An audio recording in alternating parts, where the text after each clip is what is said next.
الحمد لله الذي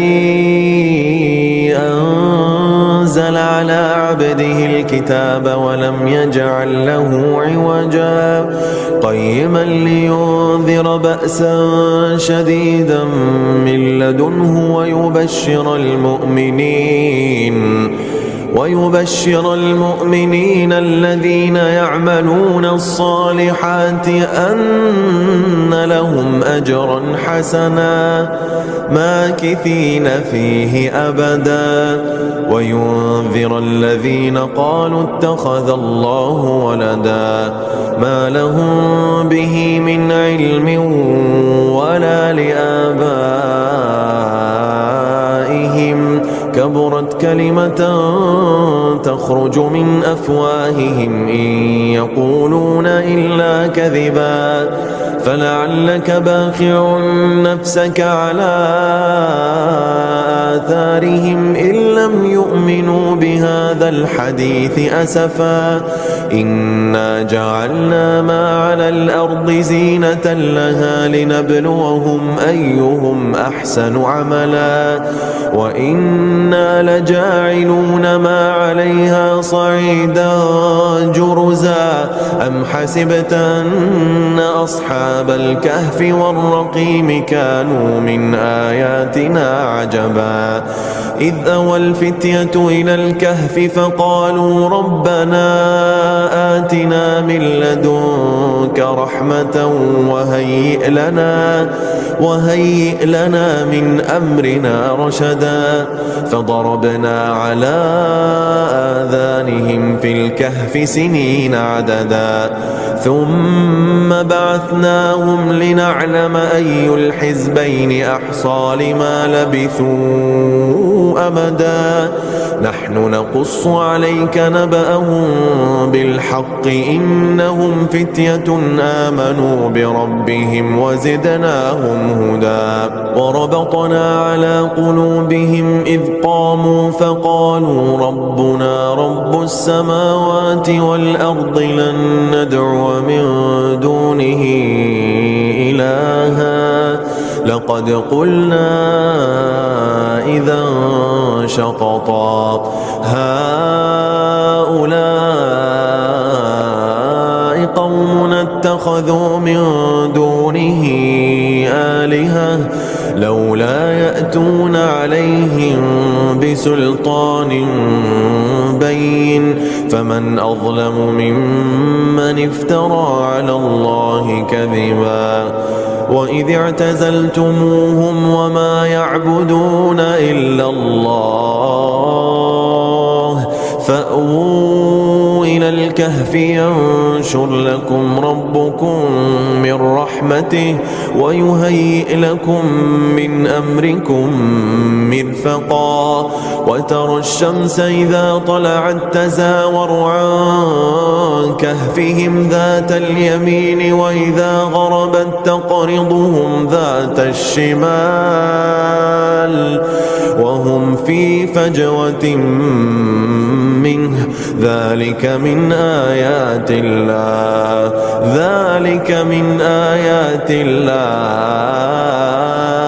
من يهد الله فهو المهتد ومن يضلل فلن تجد له وليا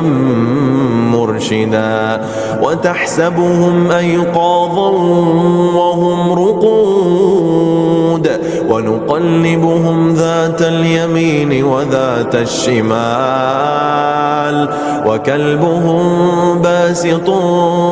ذراعيه بالوصيد لو اطلعت عليهم لوليت منهم فرارا ولملئت منهم رعبا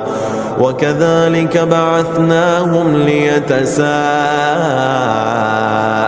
بينهم قال قائل منهم كم لبثتم قالوا لبثنا يوما أو بعض يوم قالوا لبثنا يوما أو بعض يوم قالوا ربكم أعلم بما لبثتم فبعثوا أحدكم بورقكم هذه إلى المدينة فلينظر أيها أزكى طعاما فليأتكم برزق منه وليتلطف ولا يشعرن بكم أحدا إنهم إن يظهروا عليكم يرجموكم أو يعيدوكم في ملتهم ولن تفلحوا إذا أبدا وكذلك أعثرنا عليهم ليعلموا أن وعد الله حق وأن الساعة لا ريب فيها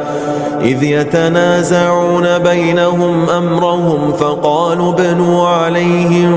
بنيانا ربهم أعلم بهم قال الذين غلبوا على أمرهم لنتخذن عليهم مسجدا سيقولون ثلاثة رابعهم كلبهم ويقولون خمسة سادسهم كلبهم رجما بالغيب ويقولون سبعة وثامنهم كلبهم قل ربي أعلم بعدتهم ما يعلمهم إلا قليل فلا تمار فيهم إلا مراء ظاهرا ولا تستفت فيهم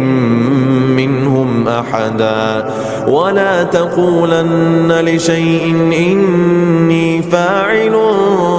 ذلك غدا إلا أن يشاء الله واذكر ربك إذا نسيت وقل عسى أن يهديني ربي لأقرب من هذا رشدا ولبثوا في كهفهم 300 سنين وازدادوا 9 قل الله أعلم بما لبثوا له غيب السماوات والأرض أبصر به وأسمع ما لهم من دونه من ولي ولا يشرك في حكمه أحدا واتل ما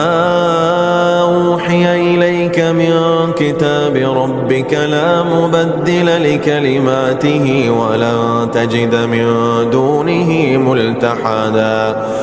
واصبر نفسك مع الذين يدعون ربهم بالغداة والعشي يريدون وجهه ولا تعد عيناك عنهم تريد زينة الحياة الدنيا ولا تطع من أغفلنا قلبه عن ذكرنا واتبع هواه وكان أمره فرطا وقل الحق من ربكم فمن شاء فليؤمن ومن شاء فليكفر إنا أعتدنا للظالمين نارا أحاط بهم سرادقها وإن يستغيثوا يغاثوا بماء كالمهل يشوي الوجوه بئس الشراب وساءت مرتفقا إن الذين آمنوا وعملوا الصالحات إنا لا نضيع أجر من أحسن عملا أولئك لهم جنات عدن تجري من تحتهم الأنهار يحلون فيها من أساور من ذهب ويلبسون ثيابا خضرا من سندس واستبرق متكئين فيها على الأرائك نعم الثواب وحسنت مرتفقا واضرب لهم مثل الرجلين جعلنا لأحدهما جنتين من أعناب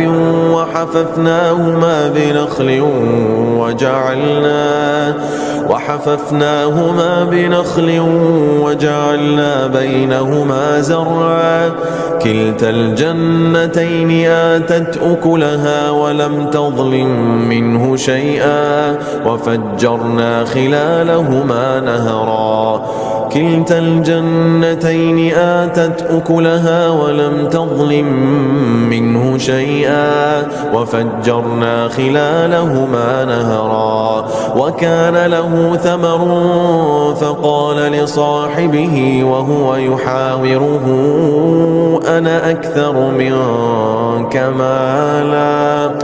أنا أكثر منك مالا وأعز نفرا ودخل جنته وهو ظالم لنفسه قال ما أظن أن تبيد هذه أبدا وما أظن الساعة قائمة ولئن رددت إلى ربي لأجدن خيرا منها منقلبا قال له صاحبه وهو يحاوره أكفرت بالذي خلقك من تراب ثم من نطفة ثم سواك رجلا لكن هو الله ربي ولا أشرك بربي أحدا ولولا إذ دخلت جنتك قلت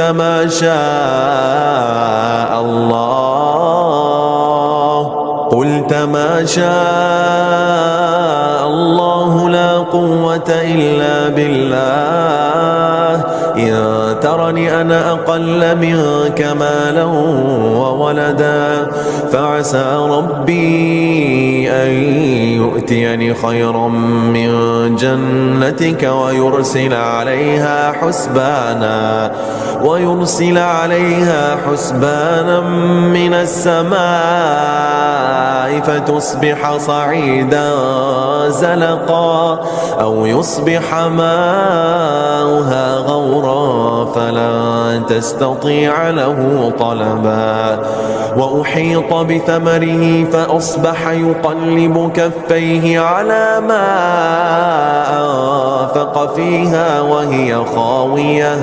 وهي خاوية على عروشها ويقول يا ليتني لم أشرك بربي أحدا ولم تكن له فئة ينصرونه من دون الله وما كان منتصرا هنالك الولاية لله الحق هو خير ثوابا وخير عقبا واضرب لهم مثل الحياة الدنيا كماء إن أنزلناه من السماء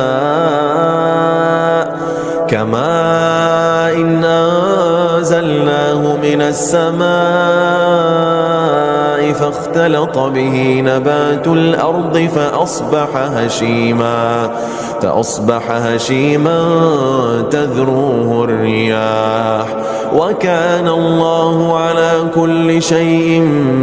مقتدرا المال والبنون زينة الحياة الدنيا والباقيات الصالحات خير عند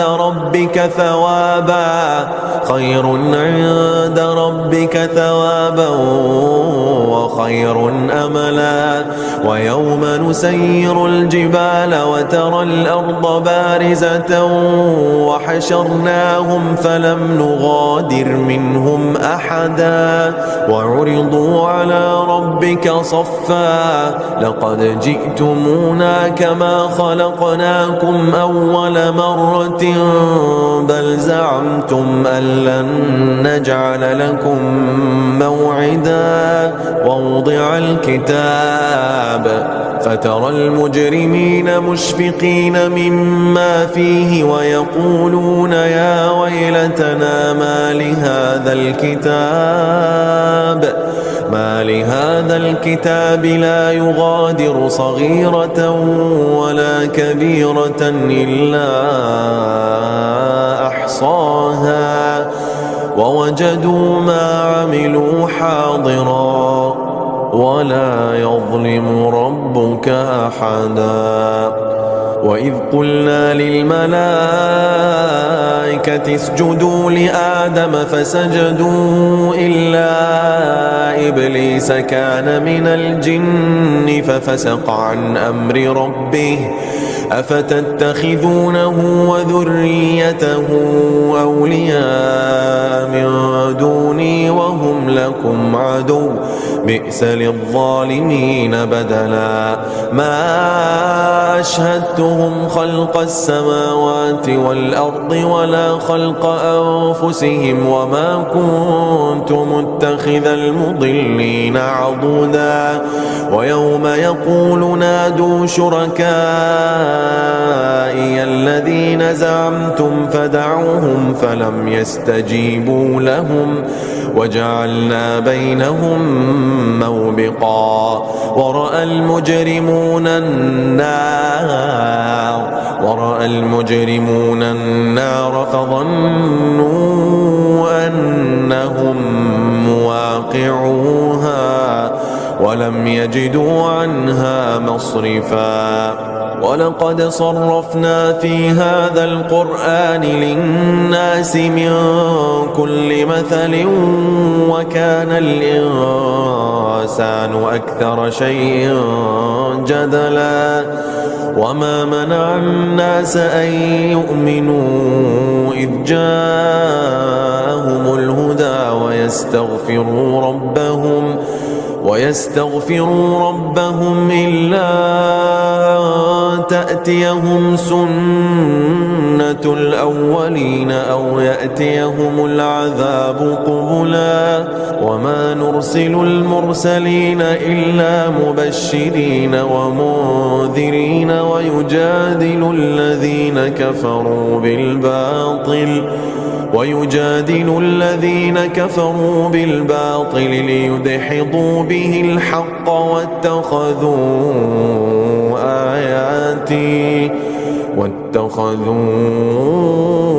آياتي وما أنذروا هزوا. ومن أظلم ممن ذكر بآيات ربه فأعرض عنها ونسي ما قدمت يداه. إنا جعلنا على قلوبهم أكنة أن يفقهوه وفي آذانهم وقرا وإن تدعهم إلى الهدى فلن يهتدوا إذا أبدا. وربك الغفور ذو الرحمة لو يؤاخذهم بما كسبوا لعجل لهم العذاب بل لهم موعد لن يجدوا من دونه موئلا. وتلك القرى أهلكناهم لما ظلموا وجعلنا لمهلكهم موعدا. وإذ قال موسى لفتاه لا أبرح حتى أبلغ مجمع البحرين أو أمضي حقبا فلما بلغا مجمع بينهما نسيا حوتهما فاتخذ سبيله في البحر سربا. فلما جاوزا قال لفتاه آتنا غداءنا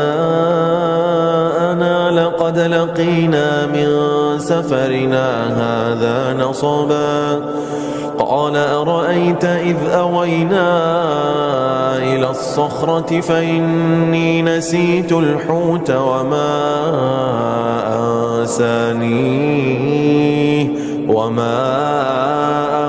أنسانيه إلا الشيطان أن أذكره واتخذ سبيله في البحر عجبا قال ذلك ما كنا نبغي فارتدا على آثارهما قصصا فوجدا عبدا من عبادنا آتيناه رحمة من عندنا وعلمناه من لدنا علما قال له موسى هل أتبعك على أن تعلمني مما علمت رشدا قال إنك لن تستطيع معي صبرا وكيف تصبر على ما لم تحط به خبرا قال ستجدني إن شاء الله صابرا ولا أعصي لك أمرا قال فإن اتبعتني فلا تسألني عن شيء حتى أحدث لك منه ذكرا فانطلقا حتى إذا ركبا في السفينة خرقها قال أخرقتها لتغرق أهلها لقد جئت شيئا إمرا قال ألم أقل إنك لن تستطيع معي صبرا قال لا تؤاخذني بما نسيت ولا ترهقني من أمري عسرا فانطلقا حتى إذا لقيا غلاما فقتله قال قتلت نفسا زكية بغير نفس لقد جئت شيئا نكرا قال ألم أقل لك إنك لن تستطيع معي صبرا قال إن سألتك عن شيء بعدها فلا تصاحبني قد بلغت من لدني عذرا فانطلقا حتى إذا أتيا أهل قرية استطعما أهلها فأبوا أن يضيفوهما فوجدا فيها جدارا يريد أن ينقض فأقامه قال لو شئت لاتخذت عليه أجرا قال هذا فراق بيني وبينك سأنبئك بتأويل ما لم تستطع عليه صبرا أما السفينة فكانت لمساكين يعملون في البحر فأردت أن أعيبها وكان وراءهم ملك يأخذ كل سفينة غصبا وأما الغلام فكان أبواه مؤمنين فخشينا أن يرهقهما طغيانا وكفرا فأردنا أن يبدلهما ربهما خيرا منه زكاة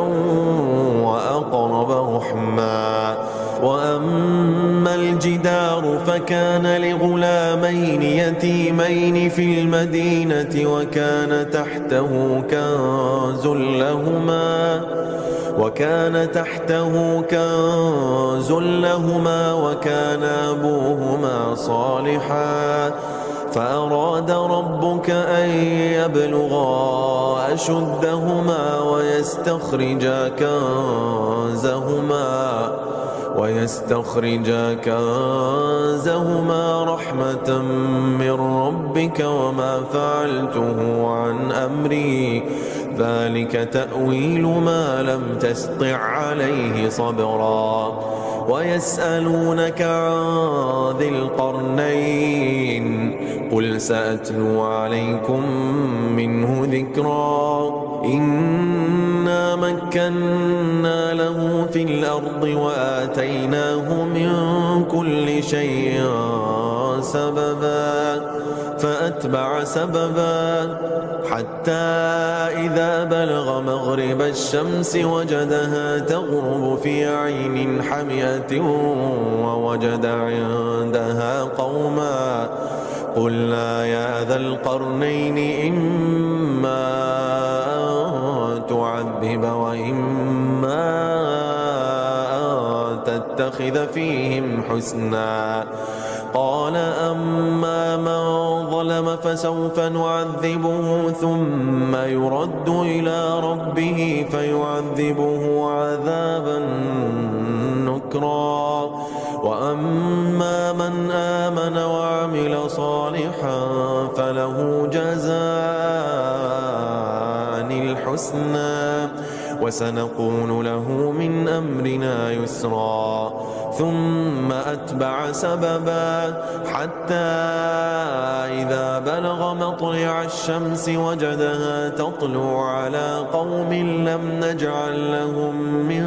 دونها سترا كذلك وقد أحطنا بما لديه خبرا ثم أتبع سببا حتى إذا بلغ بين السدين وجد من دونهما قوما لا يكادون يفقهون قولا قالوا يا ذا القرنين إن يأجوج ومأجوج مفسدون في الأرض فهل نجعل لك خرجا على أن تجعل بيننا وبينهم سدا قال ما مكني فيه ربي خير فأعينوني بقوة أجعل بينكم وبينهم ردما آتوني زبر الحديد حتى إذا ساوى بين الصدفين قال انفخوا حتى إذا جعله نارا قال آتوني أفرغ عليه قطرا فما استطاعوا أن يظهروا وما استطاعوا له نقبا قال هذا رحمة من ربي فإذا جاء وعد ربي جعله دكا وكان وعد ربي حقا وتركنا بعضهم يومئذ يموج في بعض ونفخ في الصور فجمعناهم جمعا وعرضنا جهنم يومئذ للكافرين عرضا وتركنا بعضهم يومئذ يموج في بعض ونفخ في الصور فجمعناهم جمعا وعرضنا جهنم يومئذ للكافرين عرضا الذين كانت أعينهم في غطاء عن ذكري وكانوا لا يستطيعون سمعا أفحسب الذين كفروا أن يتخذوا عبادي من دوني أولياء إنا أعتدنا جهنم للكافرين نزلا قل هل ننبئكم بالأخسرين أعمالا الذين ضل سعيهم في الحياة الدنيا وهم يحسبون أنهم يحسنون صنعا أولئك الذين كفروا بآيات ربهم ولقائه فحبطت أعمالهم أولئك الذين كفروا بآيات ربهم ولقائه فحبطت أعمالهم فلا نقيم لهم يوم القيامة وزنا ذلك جزاؤهم جهنم جهنم بما كفروا واتخذوا آياتي ورسلي هزوا. إن الذين آمنوا وعملوا الصالحات كانت لهم جنات الفردوس نزلا خالدين فيها لا يبغون عنها حولا. قل لو كان البحر مدادا لكلمات ربي لنفد البحر قبل أن تنفد